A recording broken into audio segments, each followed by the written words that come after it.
Next जो topic है हमारा वो है पाइपलाइनिंग। पाइपलाइनिंग होती क्या है, देखते हैं। कंप्यूटर ऑर्गेनाइजेशन एंड आर्किटेक्चर में जो पाइपलाइनिंग का मतलब है वो बहुत ज़्यादा कॉमन और बहुत ज़्यादा इजी है। देख लेते हैं, अगर हम बेसिकली अपने जो नॉर्मल लैंग्वेज होती है तो उसमें अगर पाइपलाइनिंग का मतलब जाने तो पाइपलाइनिंग का मतलब ये होता है कि भाई जो हमारा गवर्नमेंट होती है वो हमें सड़कों में, रोड्स में, अपनी स्ट्रीट्स में पाइपलाइनिंग करवाती है। क्या करने के लिए? वाटर सप्लाई करने के लिए, या फिर गैस पाइपलाइनिंग भी हो सकती है, गैस सप्लाई करने के लिए, मतलब फैसिलिटी को आपको डिस्ट्रीब्यूट करने के लिए। सेम ऐसे ही कंप्यूटर सिस्टम में भी होता है पाइपलाइनिंग का मतलब। देख लेते हैं क्या होता है। Pipelining is the process of arrangement of hardware of elements of CPU such that is overall performance is increased। Pipelining एक प्रोसेस होता है अरेंजमेंट का। किसके अरेंजमेंट का? कंप्यूटर सिस्टम्स के हार्डवेयर एलिमेंट्स के अरेंजमेंट का प्रोसेस होता है पाइपलाइनिंग।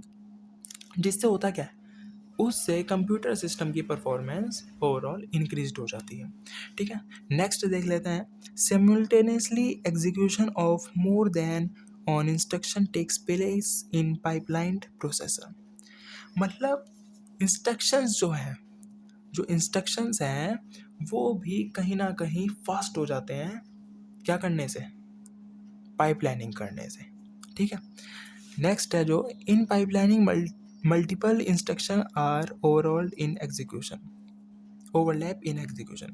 ओवरलैप का मतलब क्या? ओवरलैप का मतलब ये है कि जो इंस्ट्रक्शंस होते हैं, जो बहुत सारे रूल्स हैं, भाई कंप्यूटर के भी अपने रूल्स होते हैं, प्रोसेसिंग की भी, वे आपस में जब ओवरलैपिंग कर लेते हैं तो उसमें उससे जिससे आगे चल के प्रॉब्लम ना आए, डेटा इधर उधर ना हो, अपलोड इन डाउनलोड में दिक्कत ना आए, उसके लिए भी जो ओवरलैप होता है, उससे जो ओवरलैप होता है उससे डील करने के लिए भी पाइपलाइनिंग करनी बहुत ज़्यादा ज़रूरी है। किसमें? कंप्यूटर सिस्टम में।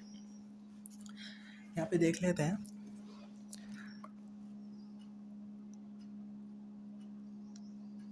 जैसे कि ये एक सीपीयू है, इसमें सिस्टम 1, सिस्टम 2, सिस्टम 3 और आगे भी बहुत सारे सिस्टम्स लगे हुए हैं। इधर से डेटा इनपुट हो रहा है तो वहाँ से डेटा आउटपुट हो रहा है। ये जो है ये पाइपलाइनिंग है। मतलब एक शॉर्ट टर्म में, शॉर्ट डायग्राम में समझा दिया गया है कि पाइपलाइन कैसे मतलब वर्क करती है कंप्यूटर सिस्टम में। जो सिस्टम्स हैं अलग अलग, और इसमें बीच में ये रजिस्टर्स लगे हुए हैं छोटे छोटे, है ना। इसके बीच में पाइपलाइनिंग होती है कुछ इस तरीके से। मतलब ये सर्किट डायग्राम भी आप इसको कह सकते हैं, लेकिन बहुत रफली तरीके से। ये कंप्यूटर सिस्टम ऐसे पाइपलाइनिंग के थ्रू आपस में इंटरकनेक्टेड रहता है। ठीक है, और